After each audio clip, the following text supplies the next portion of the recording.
hold him.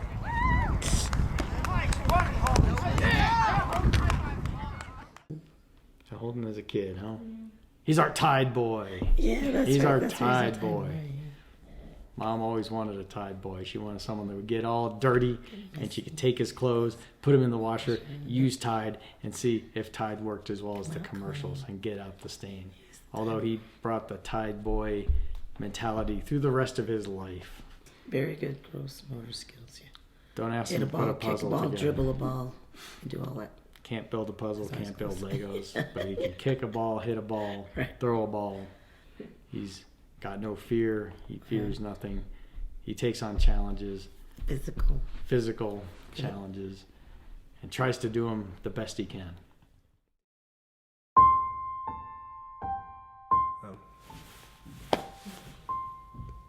I'm Holden Reaping. I'm 22 years old, and I had a massive heart attack at the age of 21.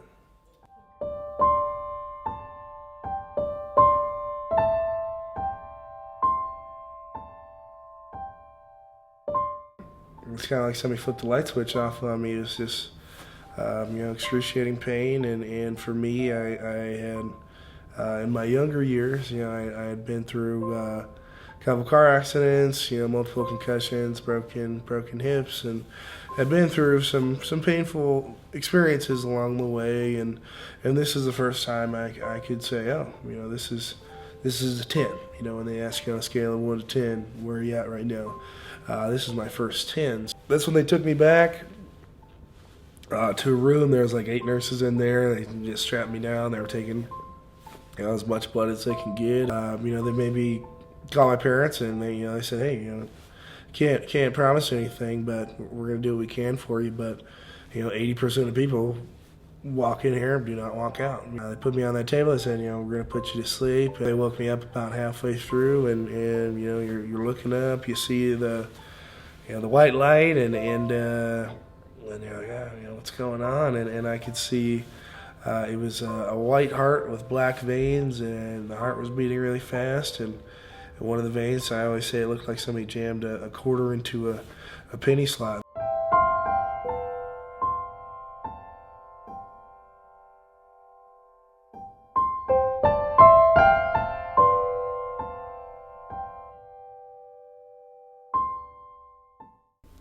He knew deep down it was his heart, but nobody was listening, so he fought. Luckily he fought, because he was told that night of his heart attack they weren't going to give him an EKG.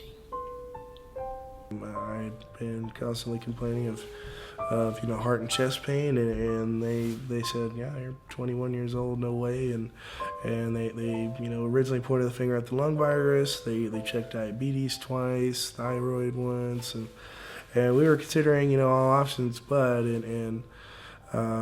that's why it was a real shocker to me when I show up to the ER and they're like, hey, you're dying, and you're having a massive heart attack.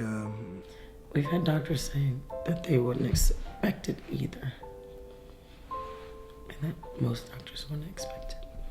I do run into some things where doctors aren't willing to do the testing, or they'll delay the testing just because of my age and my youth.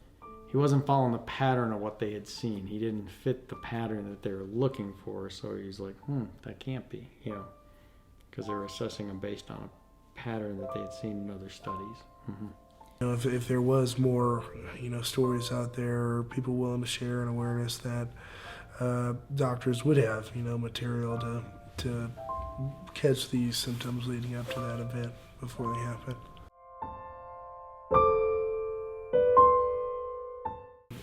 Having already walked away from one, chances are you don't walk away from two. But it's prevention is my main focus now. I wake up every morning. I gotta eat, take my medication, which in a way that's a process. There's some preparation associated with that. But that's how I gotta get my day going. Otherwise, my day will not get going. We can't say. The event itself didn't take, days or, even years off of my life, but, the doctors that have older patients, This medication, I always explain it, that I'm running a race from both sides, from two sides, whichever one happens first will meet you in the middle. It's, can't function and, wouldn't live if I wasn't taking the medication.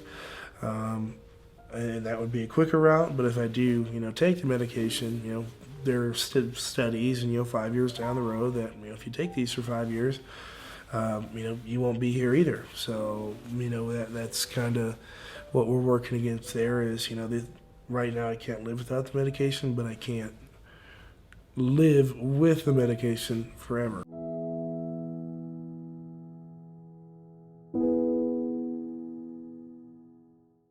It's interesting for me because I always knew I was above averagely happy guy, happy person. But some of these medications, that wasn't always the case. And for me, I at least knew hey, this is not who I am, and it's just the meds. But even then, that stuff kind of wears on you. There are days where I'm feeling it like, oh yeah, we can do this. Let's hit the gym. Let's make it happen. Let's keep pushing. And there are days where I'm like, I fall off the wagon. I'm like, I don't want to do this. I'm tired of it. I don't want to take my meds. I want to go, have fun with my friends. When this happened, I was a 21-year-old kid. What do 21-year-old kids do? All my friends, all they want to do is, let's go out and grab a drink. Let's go out and grab a drink. He wants to live his life. That's what he wants to do. Tide boy through and through.